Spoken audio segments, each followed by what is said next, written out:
Marcus Thompson's hands trembled slightly as he wiped down the last table in the corner of Romano's Italian bistro. The tremor wasn't from age. At 34, he was still in his prime, but from the constant weight of exhaustion that had become his unwelcome companion.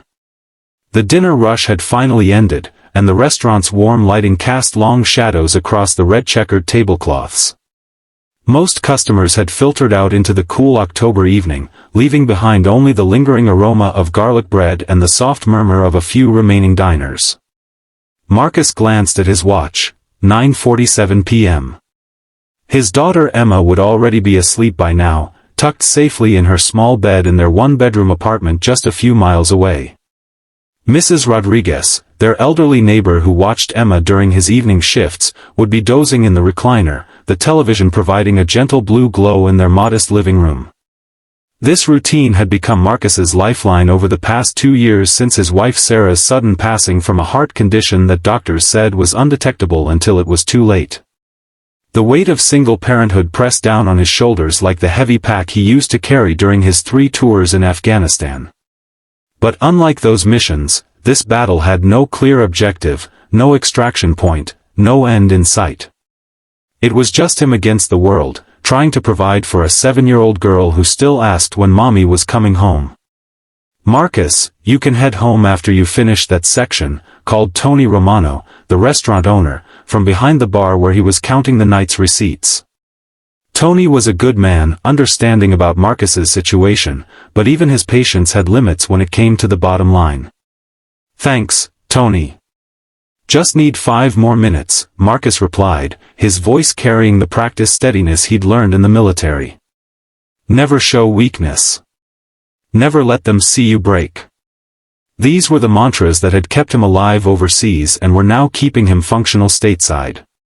As Marcus folded the damp cleaning cloth, his attention was drawn to a commotion near the restaurant's large front window. A sleek black Tesla had pulled up to the curb, and from it emerged a man in an expensive charcoal suit. Even from across the restaurant, Marcus could tell this wasn't a typical late-night customer. Everything about the man screamed wealth and success, from his confident stride to the way he checked his gold watch as he approached the entrance. The man who entered was David Chen, though Marcus didn't know that yet. What Marcus could see was someone roughly his own age who carried himself with the kind of assurance that came from never having to choose between paying the electric bill or buying groceries. David's dark hair was perfectly styled, and his shoes probably cost more than Marcus made in a month.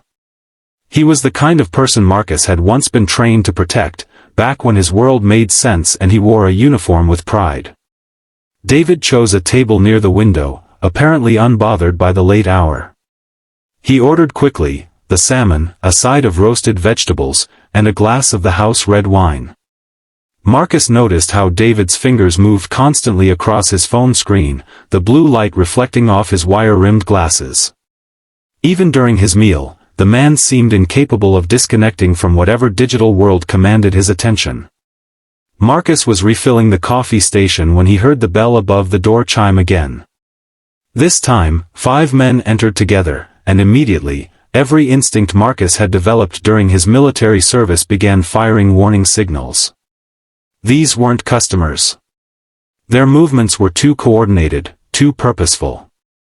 They spread out slightly as they entered, a formation that Marcus recognized from his tactical training.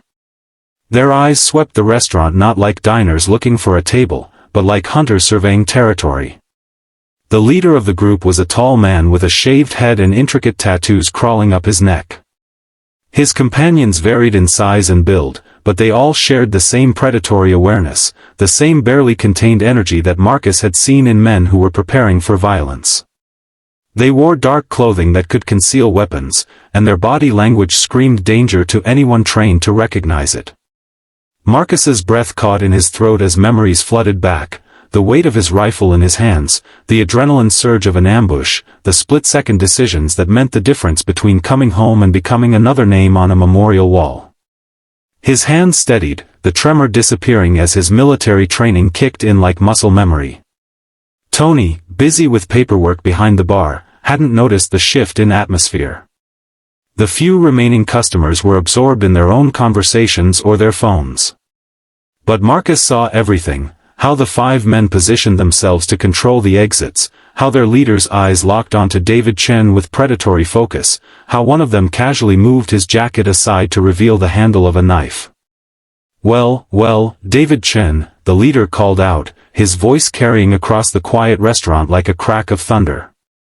Fancy meeting you here.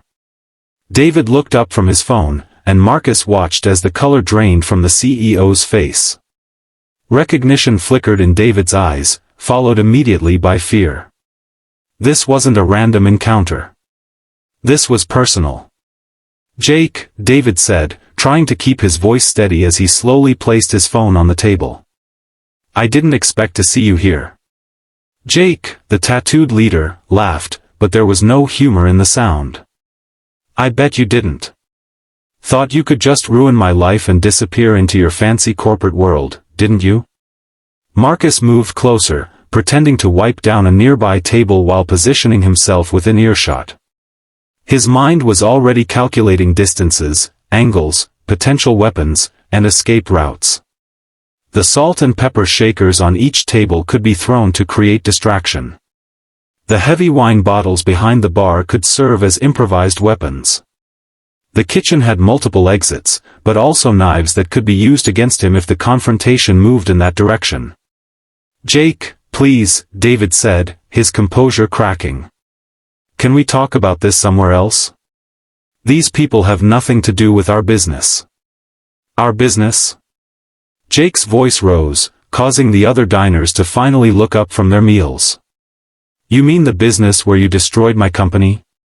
Where you stole my contracts and left my employees without jobs right before Christmas? That business? Marcus pieced together the story as it unfolded. David Chen, apparently a successful CEO, had somehow wronged Jake in a business deal gone bad. The details didn't matter now. What mattered was that 5 dangerous men were surrounding one unarmed target in a confined space with innocent bystanders. Jake's companions began to close in on David's table. One of them, a stocky man with scarred knuckles, cracked his fingers menacingly. Another, thin and wiry with nervous energy, kept glancing toward the kitchen as if planning escape routes of his own. You cost me everything, Jake continued, his voice dropping to a dangerous whisper. My business, my house, my marriage. My kids won't even talk to me anymore because Daddy can't afford Christmas presents. David tried to stand, but Jake pushed him back down into his chair with enough force to rattle the wine glass. I tried to do things the legal way, Jake said. Lawyers, courts, appeals. But money always wins, doesn't it, David? Your money bought better lawyers than I could afford. Marcus caught Tony's eye from across the restaurant and gave him a subtle hand signal, a military gesture that meant, call for backup. Tony, confused but trusting, quietly reached for the phone behind the bar. But Marcus knew that police response time in this neighborhood averaged 8 to 12 minutes on a good night. Whatever was going to happen here would be over long before help arrived. So now we do things my way, Jake said, and Marcus saw the glint of metal as Jake pulled a switchblade from his jacket pocket. The blade clicked open with a sound that seemed to echo through the suddenly silent restaurant. The other diners finally realized what was happening. A woman at a corner table gasped and grabbed her husband's arm. An elderly couple near the door looked toward the exit with obvious fear but seemed too frightened to move. The atmosphere in the restaurant transformed from cozy and welcoming to tense and dangerous in the space of a heartbeat. David's hands were shaking now, his earlier confidence completely gone. Jake, please, we can work something out. I can help you get back on your feet. Alone, maybe, or I could help you find new contracts. Help? Jake laughed bitterly. Like you helped when you undercut my bids? Like you helped when you poached my best clients with promises you knew I couldn't match? Marcus had heard enough. His daughter's face flashed in his mind, Emma, sleeping peacefully, trusting that her daddy would come home safe from work. But there were other children to think about too, Jake's kids, who might lose their father to prison or violence, the innocent customers who had simply wanted a quiet dinner, Even David Chen, who despite his apparent mistakes,